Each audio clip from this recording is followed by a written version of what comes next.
I stand here tonight to acknowledge, with so much gratitude, I couldn't have gotten through the past 2.5 or 3 years.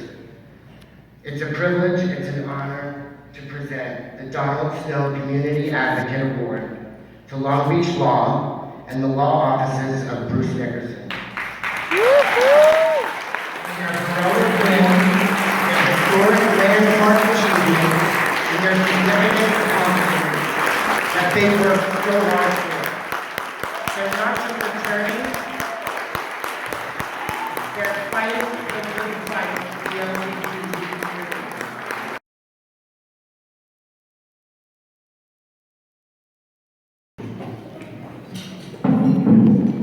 My God, these are heavy.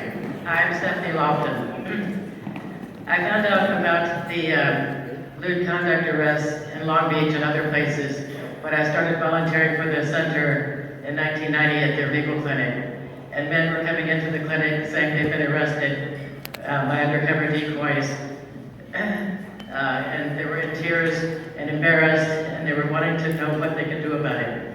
And we started a lewd conduct arrestee support group, and I found out that probably at least half of the men under over 40 in Long Beach have been arrested for lewd conduct. They call it gay bashing under cover of authority, and the cops were calling it let's go bag a fag. It started to become quite a story, and I found Bruce Nickerson through this because he had been doing it before and making law about it. So Bruce came down and helped train me on how to do trials with these men who were falsely accused of committing a crime, the support group that we started at the center on Thursday nights. Rebo joined the firm in 1998 and used to go with me on Thursday nights to these.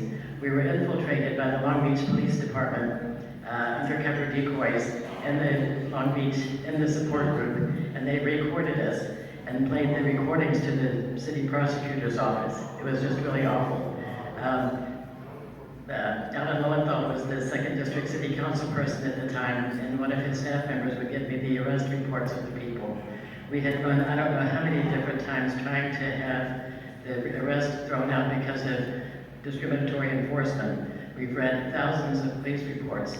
So I want to thank Lambda for this award. I'd like to, we did it through the Police Chiefs Advisory Group. I can't tell you, we tried to write policies and procedures through the police department, the Long Beach Police Chiefs Advisory Group for the Gay and Lesbian Advisory Group with Jack Castiglione and Zeke Zeidler.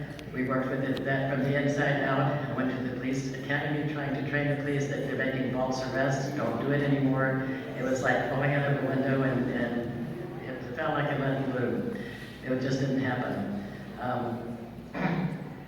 This was just, everything happened wonderfully. I'd like to thank Lambda for giving us this award and recognizing us. It's just wonderful. Thank you all so very much. I'd like to recognize people at the table. Thank you, Rory, for standing up. Michael Butrano over at our table was our expert. Joe Weisfelder helped organize the police reports and put them into perspective with the different police officers that were making the false arrests. Reba always helped, although she was kind of an unwilling participant. We told our guys that they put your dangling this into evidence and we're sure you'd get off. Some of the people thought it was funny, but most of the guys were not all fed the bag of chips with it in the beginning, because it's really embarrassing. Then there were an awful lot of people that aren't here tonight that we would like to recognize. There were investigators that helped out with these cases. Most people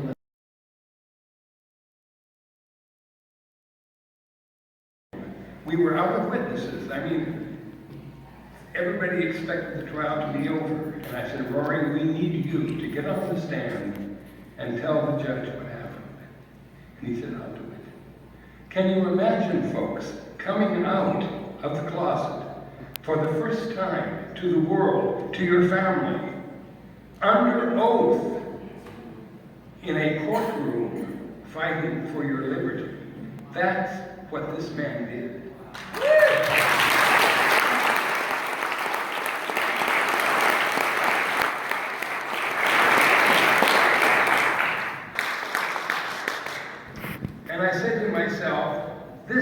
got to be the area that I want to focus, because worse than being fired from a job because you're gay, worse than being denied the right to marry because you're gay, the worst is to be arrested because you're gay. And this was happening to people at the most vulnerable time in their lives. A time in their lives when many of them were exploring for the first time their sexuality. They may have come from a bigoted family, from a bigoted church.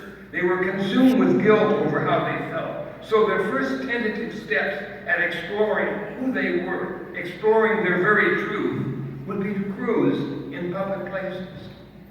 And can you imagine the devastation to that person? The reason I am so thankful for this award is because it is a ratification of those 35 years. Thank you so very much.